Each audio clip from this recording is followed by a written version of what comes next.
নমস্কার, আমি মৌ। কেমন আছেন সবাই? আশা করি সবাই খুব ভালো আছেন, আর আমরাও ভালো আছি। আমার আরও একটা নতুন ব্লগে আপনাদের সবাইকে স্বাগত জানাই। আজকে হলো বুধবার, আর সকাল এখন 8:30 মতো বাজে।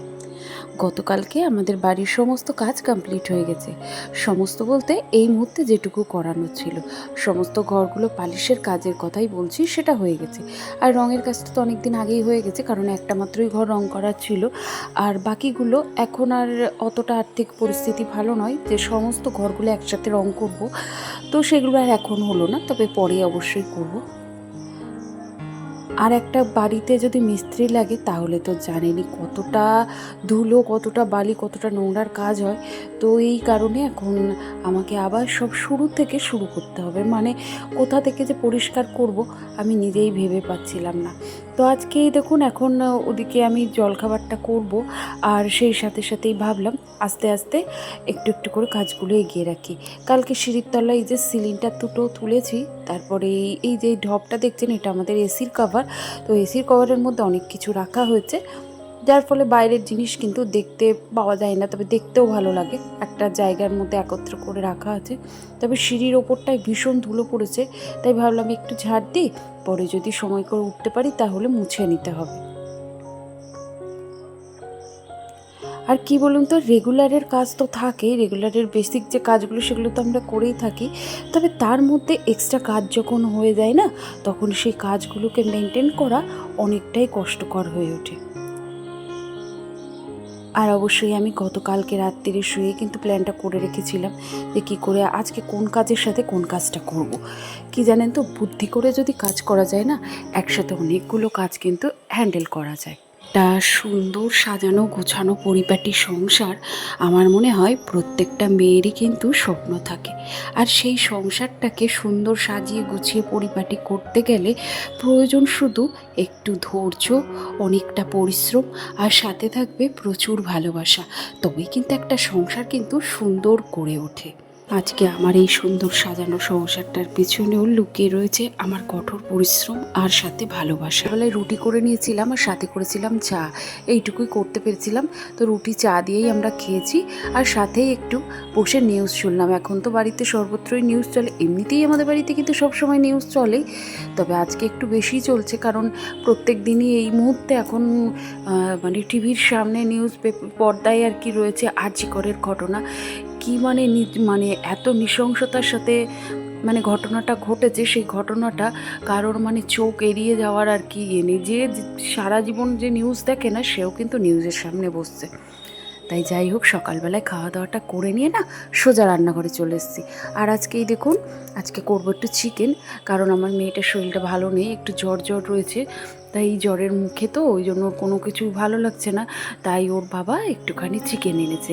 তো সেই চিকেনটাকেই একটুখানি কষা কষা করে নেবো, মানে চিকেন কষায় যেটাকে বলতে পারেন, তবে একদম শুকনো করব না, কারণ এতগুলো লোক তো দুবেলা চালাতে গেলে একটু ঝোল না করলে কিন্তু চলে না। দেখুন, চিকেনটাকে না আজকে দই দিয়ে আর সর্ষের তেল দিয়ে ভালো করে ম্যারিনেট করে রেখেছিলাম। তারপরে কড়াই পেঁয়াজ, আদা, রসুন, গোটা গরম মশলা একসাথে ফোড়ন দিয়ে মশলাপাতি সব কিছু দিয়ে কষিয়ে মাংসটা দিয়ে কষিয়ে নিয়ে একটু গরম জল দিয়ে দিয়েছি। আর সাথে আজকে ভেজেছিলাম উচ্ছে আর বরবটি, তো একসাথে খুব ছোট্ট ছোট্ট করে কেটে ভেজে নিয়েছি। আর ভাত তো রয়েছে, আর শাশুড়ি মায়ের জন্যে মাছ, তো এইটুকুই আজকে হয়েছে। আর এখন এই দেখুন, রান্না করার পর কত বাসন বেরোয়, কারণ এর আগে অনেকগুলো বাসন ছিল, সেগুলোকে ধুয়েছি। তাছাড়াও আমাদের যে এক্সট্রা যে বাসনগুলো থাকে সিঁড়ির তলায়, সেইগুলো না বাইরে পড়েছিল ধুলোর জন্যে, সেগুলোকেও এখন মাজতে হবে। তাই ভাবলাম রান্নাঘরের কাজগুলো একটু তাড়াতাড়ি এগিয়ে রাখতে পারলে ওই কাজগুলো আমার একটু একই সময়ের মধ্যে কিন্তু হয়ে যাবে। আর বাড়ির সকলকেই কিন্তু খেতে দেবো, তার আগে রান্নাঘরটাকে ক্লিন করে নিলাম। আর এইবার আমার সোনাকে একটুখানি গিয়ে ওকে মাথা ধুয়ে দেওয়া, গা হাত পা একটু মুছিয়ে দেওয়া, এইগুলো করতে হবে, কারণ গায়ে না এখনও জ্বরটা রয়েছে। আর এই জ্বরটা না ভীষণ ছোঁয়াচে, জানেন তো, একজনের হলেই প্রায় প্রত্যেকেরই হয়। তা আমার বাড়িতে আমার দেওরের, আমার শাশুড়ি মার, এদের দুজনার জ্বর আসে, আর সেখান থেকেই আমার মেয়ের হলো। তবে একটুখানি ভয় কী ছিল জানেন তো, পরীক্ষার মধ্যে যেন জ্বরটা না পড়ে। এই দেখুন, একদিনের জ্বরেই পুরো একেবারে নেতিয়ে গেছে। যাই হোক, এখন মাথাটা ভালো করে ধুয়ে দিলাম, বুঝলেন। তারপরে এই যে একটুখানি হাত পাখা দিয়ে হাওয়া করে শুকিয়ে একটুখানি মাথাটা আঁচড়ে দিলাম, কারণ ও তো মোটেই উঠতেও চাইছে না, বসতেও চাইছে না। ওকে আগে খাইয়ে দিই, তারপরে বাড়ির সকলকে খাইয়ে দিয়ে তারপরে নিজেও খেয়ে নেব। আর এই দেখুন, আমার এই গাছগুলোকে আপাতত উঠোনের একটা সাইডে নিয়ে এসে রেখেছি। আর এই নয়নতারাটা প্রায় মারাই গেছিলো, এটা আমার কাছে 2 বছর বাঁচলো গাছটা। তবে দেখুন কত ডালপালা ছেড়ে কত ফুল ফুটছে। আর এই হলো সেই স্ট্রবেরি গাছ, তবে একটু ধুলোবালি পড়েছে, পরে দেখি যদি সময় পাই একটু ধুয়ে দেবো। চলুন তাহলে, আজকে না একটু হাই স্পিড যাওয়ার আছে। ওই টুকিটাকি কিছু কেনাকাটার রয়েছে, তবে জানি না কত দূর কি কিনতে পারবো।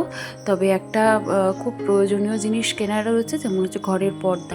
অনেক দিন ধরেই ভাবছি বেরোবো, কিন্তু সেটা আর হয়ে উঠছে না, কারণ সোনার পরীক্ষা ছিল, বাড়িতে যা মিস্ত্রি লেগেছে পরিস্থিতি, তাতে করে বেরিয়ে উঠতে পারছিলাম না।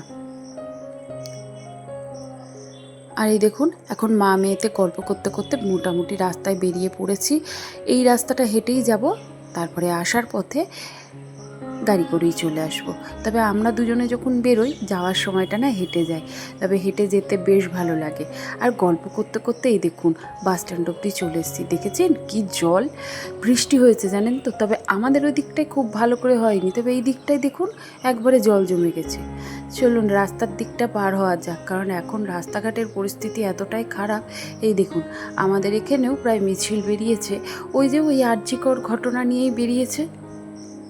তবে আমারও যদি ক্ষমতায় কুলোতো, আমিও কিন্তু এর মধ্যে সামিল হতাম, কারণ আমিও কোথাও না কোথাও থেকে একজন মেয়ের মা, একজন মেয়ে।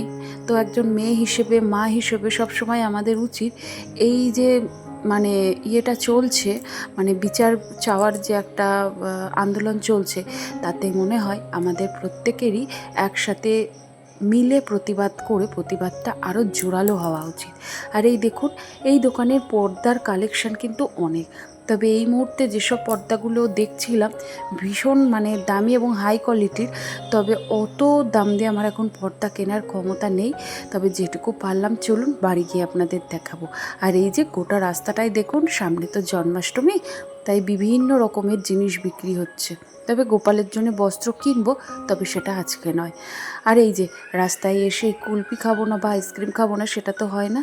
তাই এই দেখুন, সোনা আর আমি একটা করে কুলফি কিনে দিয়েছি, তারপরে বাড়ি যাওয়ার পথে আরও একটা ওকে এক্সট্রা কিনে দিয়েছি।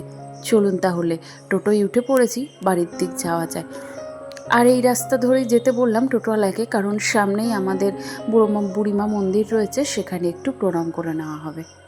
আর আজকে না মাজায় ভীষণ ব্যথা।